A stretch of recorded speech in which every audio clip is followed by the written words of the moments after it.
আসসালামু আলাইকুম। প্রিয় দর্শক, জামাতের নেতা শাহজাহান চৌধুরী আবার আলোচনায় এসেছেন। তবে এবারে আলোচনাটা কিন্তু পরের কোনো ঘটনা নিয়ে নয়, বরং আগে যে ঘটনা নিয়ে আলোচনায় এসেছিলেন তারও আগের একটা ঘটনা আজকে প্রকাশিত হয়েছে। সেই একই কারণ যে উনি বক্তৃতা দিতে যে এমন সব কথা বলেছেন যে কথাগুলো স্বাভাবিকভাবে খুব একটা প্রশংসনীয় নয়, বিতর্কিত বলতেই পারেন, কিছু কিছু ক্ষেত্রে আপত্তিকর বলতে পারেন। উনি আগে যেটা প্রকাশিত হয়েছিল এর আগে, সেখানে উনি কী বলেছিলেন? সেখানে উনি একটা সমাবেশে সংগঠক যারা ছিল জামাত ইসলামের, সেই সমাবেশে সেখানে জামাত ইসলামের আমির সাহেবও ছিলেন, আমির ডাক্তার শফিকুর রহমানও ছিলেন। এটা দুদিন আগের ঘটনা। এবং সেখানে উনি এমন সব কথা বলেছিলেন যাতে নাকি অনেকে বলেছিল যে জামাতের ভেতরের চিত্রটা ধীরে ধীরে প্রকাশিত হচ্ছে। সেখানে তিনি বলেছিলেন যে কথাগুলো, সেটা আমি আরেকবার আপনাদের স্মরণ করিয়ে দিই। সেটা উনি বলেছিলেন যে প্রশাসনকে আমাদের কথা শুনতে হবে, পুলিশ আমাদের পিছিয়ে পিছিয়ে ঘুরবে, আমরা যাকে বলবো তার বিরুদ্ধে মামলা দিতে হবে, আমরা যাকে বলবো তাকে গ্রেফতার করতে হবে, এ ধরনের কথা। এবং সেখানে উনি আরও একটা গুরুত্বপূর্ণ কথা বলেছিলেন যে এদিকে প্রশাসনিকভাবে হয়তো আপত্তির নয়, কিন্তু অনেকে ধর্মীয়ভাবে সেটাকে আপত্তিকর মনে করতে পারেন। সেখানে উনি বলেছিলেন যে আমি মনে করি যে আল্লাহ তাআলা সিদ্ধান্ত নিয়েছেন জামাতে ইসলামকে ক্ষমতায় নেবেন। মানে উনি মনে করেন যে আল্লাহ তাআলা জামাতে ইসলামকে ক্ষমতায় নেওয়ার ব্যাপারে সিদ্ধান্ত নিয়েছেন। এটা উনি কেন মনে করেন, কিভাবে মনে করেন, কি যুক্তিতে মনে করেন, সেটা ওনার ব্যাপার। কিন্তু এগুলো নিয়ে কিন্তু আলোচনা হয়েছে, আমি নিজেও আলোচনা করেছিলাম। এখন ওনার যে ভিডিওটা আবার নতুন করে আলোচনায় এসেছে, সেই ভিডিওতে দেখা যাচ্ছে যে উনি বলেছেন, একটা 1 মিনিট 40 সেকেন্ডের একটা ভিডিও, সেখানে উনি চট্টগ্রামের আঞ্চলিক ভাষায় বক্তব্য দিচ্ছিলেন। এবং এই সময় তিনি যে কথাটা বলেছিলেন আমাদের যে ভাষায় আমরা বুঝবো আর কি, সেই ভাষায় অনুবাদ করলে সেটা হলো, খবরদার খবরদার, আমি শাহজাহান চৌধুরী, আমাকে যারা চিনে না তারা এখনো মাটির নিচে বসবাস করে। আমার জন্য আল্লাহ আছে, আল্লাহর মেহেরবানি, সূর্য আমার জন্য দাঁড়িয়ে থাকবে। আল্লাহ তাআলা আমাকে এরকম মর্যাদা দিয়েছেন, আপনারা দোয়া করবেন। ওনার এই যে বক্তব্যটা, সূর্য ওনার জন্য দাঁড়িয়ে থাকবে, আল্লাহ ওনাকে এরকম মর্যাদা দিয়েছেন, যারা ওনাকে চেনেন না তারা এখনো মাটির নিচে বসবাস করছেন, এই যে কথাগুলো, এগুলো শুনে অনেকে তো ভাবতে পারেন যে লোকটা কি মস্তিষ্ক বিকৃত নাকি, এগুলি কখনো হয়? আবার অনেকে ভাবতে পারেন উনি কি অতি অহংকারী কেউ নাকি? উনি কি করে বলেন যে ওনার জন্য সূর্য দাঁড়িয়ে থাকবে? সূর্য দাঁড়িয়ে থাকার অর্থটা কি? মানে সময় স্থির হয়ে থাকবে। এটা হয় পৃথিবীতে কারোর জন্য হয়েছে, ওনার জন্য বাদ দেন আপনি। এই পৃথিবীতে কারোর জন্য কি সূর্য দাঁড়িয়েছিল কখনো? কোনো একটা মানুষের জন্য কি সময় স্থির ছিল? কখনো ছিল? আল্লাহ সেটা করবেন? উনি আল্লাহর উপর ভরসা করে বলছেন যে আল্লাহ ওনাকে এতটাই সম্মান দিয়েছেন যে ওনার জন্য সূর্য দাঁড়িয়ে থাকবেন। তাহলে এটা কি অধ্যত্ব, নাকি অজ্ঞতা, নাকি মূর্খতা? কি এই যে কথাগুলো উনি বলেন, কেন বলছেন? উনি এখানে অবশ্য এটা উনি এখানে একজনকে হয়তো হুমকি দিয়ে কথাগুলি বলেছিলেন বলে মনে হয়, কারণ তার পরের আরেকটা বাক্য এরকম যে চুদুর বুদুর করিও না, লুলা হয়ে যাবা। মানে যদি আমি সহজ ভাষায় বলি যে উল্টাপাল্টা করো না, তাহলে তুমি কিন্তু পঙ্গু হয়ে যাবে। এখন এটা কি হুমকি? এই সমস্ত পয়েন্ট কিন্তু আলোচনায় আসছে, অলরেডি আসা শুরু করেছে।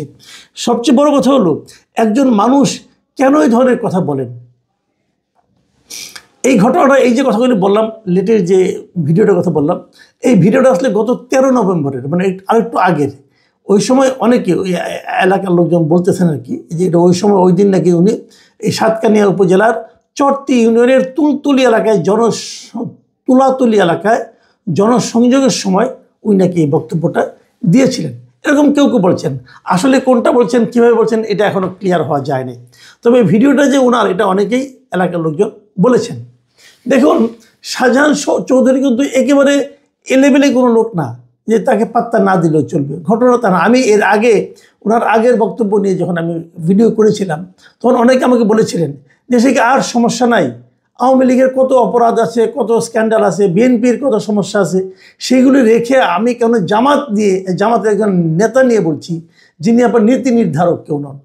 ভাই আপনার কথাটা সত্য নয়, উনি নীতি নির্ধারক কেউ এটা বলেন না, উনি জামাতের প্রবীণতম নেতা, জামাতের অত্যন্ত গুরুত্বপূর্ণ নেতা।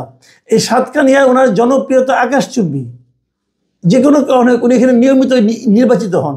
এর আগে 2বার উনি এখানে নির্বাচিত হয়েছেন, তো অলি আহমদের মতো লোককে হারিয়ে হয়েছেন। কিন্তু এটা কিন্তু একদম চারটেখানি কথা না, কিন্তু উনি অনেক বড় নেতা। চট্টগ্রাম জেলা জামাতের উনি শীর্ষ ব্যক্তিত্ব, এগুলোকে বুঝতে হবে। উনি একদম ওনাকে পাত্তা দেওয়া যাবে না তা না, কিন্তু তারও চেয়ে বড় কথা, যদি উনি এত বড় নেতা নাও হতেন তবুও আমি এটা নিয়ে আলোচনা করতাম। এই জন্য করতাম যে জামাতের একজন নেতা, একজন ব্যক্তি এই ধরনের কথা বলেই যাচ্ছেন, তার মানেটা কি? তার মানে উনি এটা মনে করেন, উনি এটা বিশ্বাস করেন, এই কথাগুলি উনি নিজের বিশ্বাস থেকে বলেছেন। অনেক সময় এমন হয় মানুষ অপ্রকৃতস্থ হয়ে যায় হয়তো বিভিন্ন কারণে, কিন্তু ওনার তো আর অপ্রকৃতস্থ হওয়ার মতো কোনো কারণ নেই। উনি খুবই ধার্মিক একজন মানুষ। তার মানে এই যে কথাগুলি বলেছেন যে আল্লাহ নাকি এত ভালোবাসেন, ওনার জন্য আল্লাহ সূর্যকে স্থির করে দেবেন, এই যে চিন্তাগুলো যে উনি মনে করেন আল্লাহ মেনে নিয়েছেন, আল্লাহ সিদ্ধান্ত নিয়েছেন যে জামাত এবার নির্বাচনে বিজয়ী হয়ে ক্ষমতায় যাবে, এই যে কথাগুলো না, এগুলো উনি ওনার বিশ্বাস থেকে বলেন। এই বিশ্বাসটা এলো কোত্থেকে, এই বিশ্বাসের ভিত্তিটা কি, আমরা এই জিনিসটা আসলে বুঝতে চাই। আপনারা তো বলবেন যে না জামাত এবার ভালো করছে, জামাতের সঙ্গে বিভিন্ন ছাত্র সংগঠনের, জামাতে যারা ছাত্র সংগঠন আছে তারা বিভিন্ন ছাত্র সংসদে বিজয়ী হয়েছে, এটা দেখেও তিনি বলেছেন। না, এত কাঁচা কাজ করার লোক উনি না। এখন এই জামাতের ক্ষমতায় যাওয়ার যে প্রত্যাশাটা তৈরি হয়েছে তাদের নেতাদের মধ্যে, এটা কি এমনি এমনি হয়েছে? আমি সেটা মনে করি না। এর পেছনে অন্য কিছু কারণ আছে। তারা অবশ্যই ভালো গণসংযোগ করেছেন। আমি যতটুকু জানি জামাত এরই মধ্যে দেশের প্রত্যেকটা বাড়িতে একবার করে জামাতের কেউ না কেউ গিয়েছিল তাদের ভোটের জন্য, তারা এরকম দাবি করেন আর কি। যদি সেটা হয় তাহলে তো জামাত অনেক দূর অগ্রসর হয়ে গেছে। এবং সেটা অগ্রসর হওয়ার কিন্তু আমি কিন্তু মন্দ কিছু বলছি না, কিন্তু আমার আশঙ্কাটা হলো, আমার ভয়টা হলো সেখানে যে এই ধরনের লোক যদি ক্ষমতায় যায় তখন কি হবে। ক্ষমতায় যাওয়ার আগেই যিনি সূর্যকে থামিয়ে দিতে চান, ক্ষমতায় যাওয়ার আগে যিনি বলেন যে আমাদের কথা মতো মামলা নিতে হবে, গ্রেফতার করতে হবে, এই কথা ক্ষমতায় যাওয়ার আগে যিনি বলেন, ক্ষমতায় গেলে উনি কী করবেন? এটা কিন্তু কেবল উনি না, আমি ওনারা মনে করি উনি বিচ্ছিন্ন করে ব্যক্তি না, এখানে পুরো জামাতেরই গিয়ে চিন্তা। আমি ওই জন্য বলেছিলাম যে জামাতে যারা নাকি নির্বাচিত হয়েছেন এই ছাত্র সংসদগুলিতে, তাদের আচরণ আমরা দেখতে পাচ্ছি এই ধরনের গোয়ার্তমি, তাদের আচরণ আমরা দেখতে পাচ্ছি এই ধরনের যা ইচ্ছা তা করে একটা প্রবণতা, তাদের আচরণ আমরা দেখতে পাচ্ছি এরে বাদ দিতে হবে, তারে ঢুকতে দিব না, তারে এটা করব, এই ধরনের অধ্যত্ব এটা আমরা দেখতে পাচ্ছি। যার যেটা কাজ না সেটা তারা করতে চাচ্ছেন, ওনার এখতিয়ার যতটুকু তিনি তার চেয়ে বেশি প্রভাব বিস্তার করতে চাচ্ছেন। এই প্রবণতা জামাত যদি গণমানুষের রাজনীতি করতে চায় তাহলে জামাতকে নিবৃত করতে হবে। আমি জেনেছি যে গত মঙ্গলবার নাকি এই ভদ্রলোককে শোকজ করা হয়েছে, 7 দিনের মধ্যে তাকে জবাব দিতে হবে, তা নাহলে তার বিরুদ্ধে সাংগঠনিক ব্যবস্থা নেওয়া হবে। আমি এটা শুনেছি, কি সাংগঠনিক ব্যবস্থা নেবে সেটা আমি বলতে পারবো না, কিন্তু আমার কথাটা হলো গিয়ে নেওয়া হোক বা না হোক সেটা আলোচনা হলো গিয়ে ওনার বিরুদ্ধে এই সমস্ত এমন কোনো ব্যবস্থা কি নেওয়া সম্ভব হবে যে কারণে জামাতের অন্য নেতা যাদের মধ্যে এই ধরনের চিন্তা সক্রিয় হয়ে গেছে তাদের সেই চিন্তাগুলো থামবে, তাদের সে অধ্যত্ব থামবে। দেখুন জামাতের সবচেয়ে বড় আপনার একটা নেতিবাচক দিক হচ্ছে জামাতকে কিন্তু অনেক মানুষ বিশ্বাস করে না। এরা ইসলামের কথা বলে কিন্তু এদের ইসলামটা আসলে কোন ইসলাম, সেই ইসলামটা আসলে আমরা যে ইসলাম, আমরা সুন্নি ইসলাম মুসলমান যারা যেটা পালন করি, যেমন আপনার হেফাজতে ইসলাম, এরা কিন্তু কওমি মাদ্রাসাগুলি এদের এই লোকগুলি এরা তো এই কওমি মাদ্রাসায় যারা নাকি পড়াশোনা করেন, যারা শিক্ষক আছেন, তারা কি জামাতে ইসলামের যে ইসলাম যেটা তারা যেভাবে বলে জীবনযাপন করার কথা বলে সেটাকে কি তারা স্বীকার করেন? এটা কিন্তু আমার সন্দেহ আছে, কারণ তাদের কথাবার্তা আমি অন্যরকম শুনি। তো সেক্ষেত্রে জামাতে ইসলামটা কোন ইসলাম এটাও কিন্তু আলোচনা। এবং তারা যেটা বলেছেন যে সূর্য থামিয়ে দেওয়া আল্লাহ সিদ্ধান্ত নিয়েছেন, আমি মনে করি এই যে কথাগুলি বলেছেন এগুলো কি আসলে ইসলামের সঙ্গে খুব সঙ্গতিপূর্ণ? এই প্রশ্নগুলি কিন্তু মানুষ করা শুরু করেছে ভাই। আমি জামাত ইসলামকে রিকোয়েস্ট করব, ভাই আমি বাংলাদেশের প্রত্যেকটা রাজনৈতিক দলকে পছন্দ করি, আবার প্রত্যেকটা রাজনৈতিক দলের ভুল ভ্রান্তিকে অপছন্দ করি। যারা ভালো কিছু করবেন তাদের প্রশংসা করব, যারা খারাপ কিছু করবেন তাদের সমালোচনা করব, যাদের কোনো কাজ আমার কাছে সন্দেহযুক্ত মনে হবে সেটারও সমালোচনা করব। জামাতের এই কাজটা আমার কাছে কিন্তু খুবই আপত্তিকর মনে হয়েছে। জামাত নেতারা কি বুঝেন যে এই যে আমার মধ্যে যে আপত্তিটা আসছে এটা কিন্তু মানে আমি একা না, আমার মতো অনেক লোক আছে যারা এই আচরণটাকে আপত্তিকর মনে করবেন।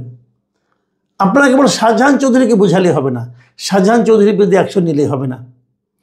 এই জিনিস যেন আরও না যায়, আরও দেখা না যায়। এখন যদি আপনারা দেখা নাও দেন, এখন যদি আপনারা খুবই ভালো ব্যবহার করেন, তবুও কিন্তু মানুষ সন্দেহ করবে, বলবে কি যে অভিনয় করতেছে। আসলে শাহজাহান চৌধুরী যেটা বলছে ওটি তারা করতে চায়।